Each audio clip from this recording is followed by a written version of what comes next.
தமிழ்நாடு மின்கழக தொழிலாளர் முன்னேற்ற சங்கம் சார்பில் மாநில தலைவர் கே சசிகுமார் தலைமையில் தமிழக முதல்வர் மு.க.ஸ்டாலின் அவர்களின் பிறந்தநாள் விழா.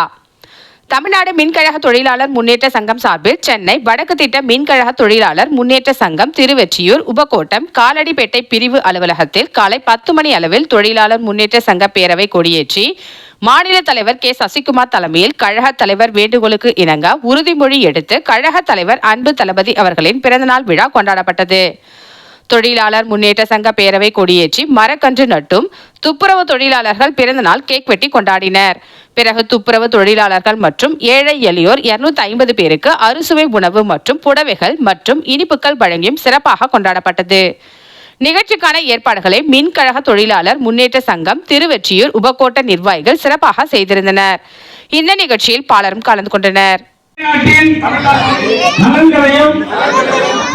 எதிர்காலத்தையும் யாருக்காகவும் எதற்காகவும் விட்டு தர மாட்டோம்.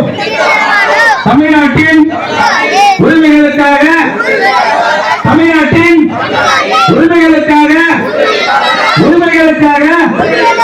ஒன்றுபட்டு போராடுவோம்.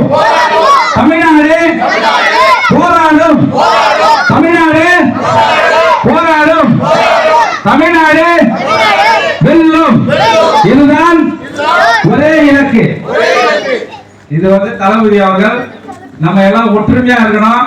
ஒற்றுமையா இருந்து நம்ம அழிக்க நினைக்கிற நம்ம எல்லாம் வளர்ச்சி அடையாமல் இருக்க செய்கிற நரேந்திர மோடிக்கு எதிராக இன்றைக்கு விட்டிருக்கிற ஒரு அறைகோள். அந்த உறுதிமொழி தான் நீங்க எல்லாம் படிச்சீங்க.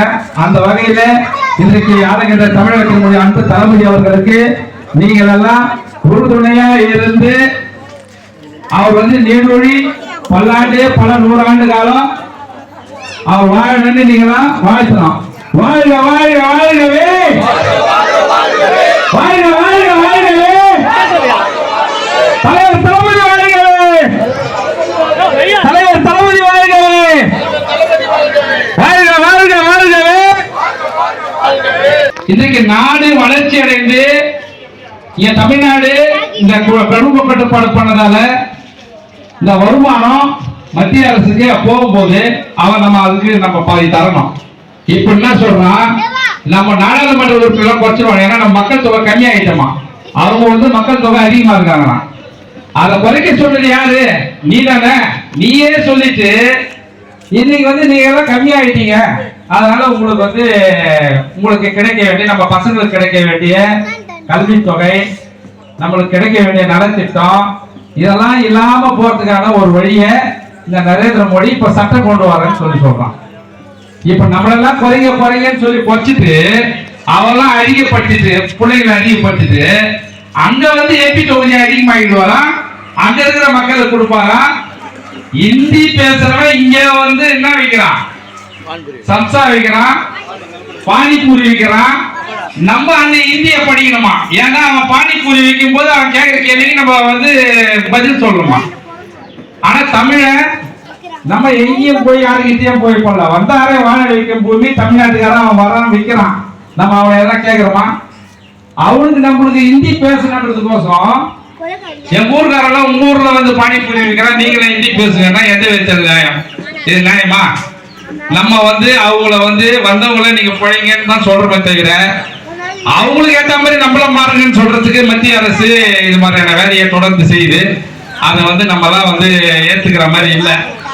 அதை ஏத்துக்கிற மாதிரி இல்லைன்னா இன்றைக்கு தமிழகத்தை ஆண்டு கொண்டிருக்கிற முத்தமிழறிஞர் தலைவர் கலைஞர் அவர்களுடைய பிள்ளை இன்றைக்கு தாய் மாதம் உங்களுக்கு எல்லாம் என்ன பண்ண மாசம் 1000 ரூபாய் கொடுக்குறாங்களா?